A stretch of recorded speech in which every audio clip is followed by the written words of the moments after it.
தற்போது கிடைத்துள்ள அண்மைச் செய்தி. ஆம்ஸ்ட்ராங் கொலை வழக்கில் கைது செய்யப்பட்டுள்ள 27 பேரின் காவல் நீட்டிப்பு செய்யப்பட்டிருக்கிறது. 27 பேரும் காணொலி காட்சி மூலம் எழும்பூர் நீதிமன்றத்தில் ஆஜர்படுத்தப்பட்டனர்.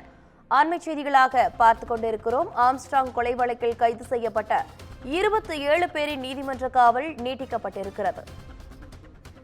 27 பேரின் காவலையும் வரும் 22ஆம் தேதி வரை நீட்டித்து சென்னை எழும்பூர் நீதிமன்றம் உத்தரவை பிறப்பித்திருக்கிறது. கூடுதல் விவரங்களோடு இணைகிறார் செய்தியாளர் சுப்பிரமணி. வணக்கம் சுப்பிரமணி, விவரங்கள் என்ன?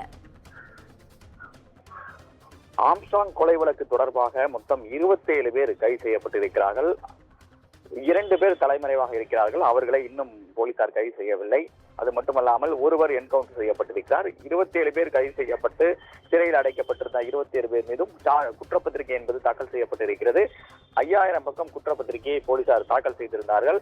இந்த நிலையில் அந்த குற்றப்பத்திரிகை நகல் கைதானவர்களுக்கு வழங்கப்படக்கூடிய சட்ட நடவடிக்கைகள் இன்று மேற்கொள்ளப்படுவதாக இருந்தது. ஆனால் இவர்களுடைய 27 பேருடைய நீதிமன்ற காவலை நீட்டித்து எழும்பூர் நீதிமன்றம் உத்தரவிட்டிருக்கிறது. வருகிற 22ஆம் தேதி வரை நீதிமன்ற காவலை நீட்டித்து எழும்பூர் நீதிமன்றம் உத்தரவிட்டிருக்கிறது. அது மட்டுமல்லாமல் வருகிற 22ஆம் தேதி அன்று அவர்களுக்கு கைதான 27 பேருக்கும் குற்றப்பத்திரிகை நகல் வழங்கப்பட இருப்பதாக காவல்துறை தரப்பில் சொல்லப்படுகிறது.